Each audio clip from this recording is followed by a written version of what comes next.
दारू बातें नाम कर दी। জীবনের ব্যস্ততার মাঝেও কিছু কাছের মানুষের জন্য সময় আমাদেরকে বের করে নিতেই হয়।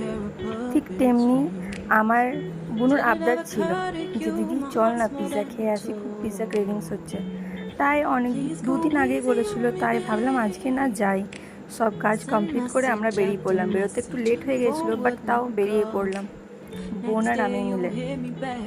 আমাদের যখনই কিছু খেতে ইচ্ছা হয় আমি আর বোন স্কুটিটাকে নিই আর বেরিয়ে পড়ি। এই দেখো দুর্গাপুজো ফিল স্টার্ট হয়ে গেছে। কত সুন্দর প্যান্ডেল হচ্ছে, একটা ভেতরে একটা আলাদাই অনুভূতি আসছে, মনে হচ্ছে কবে বাজার করতে যাব, কি মজা হবে। দেন যাই হোক আমরা চলে এসেছিলাম। বাট পিৎজা খাওয়ার আগে আমার খুব ধোসা খেতে ইচ্ছে করছিলো। আর জানো তো, আমি যখনই নিজের জন্য অর্ডার করি আমি বুনুকে জিজ্ঞেস করি, বোন তুই খাবি? ও বলে যে না খাবো না, বাট যখনই অর্ডার করি ও ঠিক খেতে আসে। তাই আমরা সিঙ্গেল একটা পিস অর্ডার করি আর দুজনে মিলে খাই। যেমন ধোসা খেলাম, এটা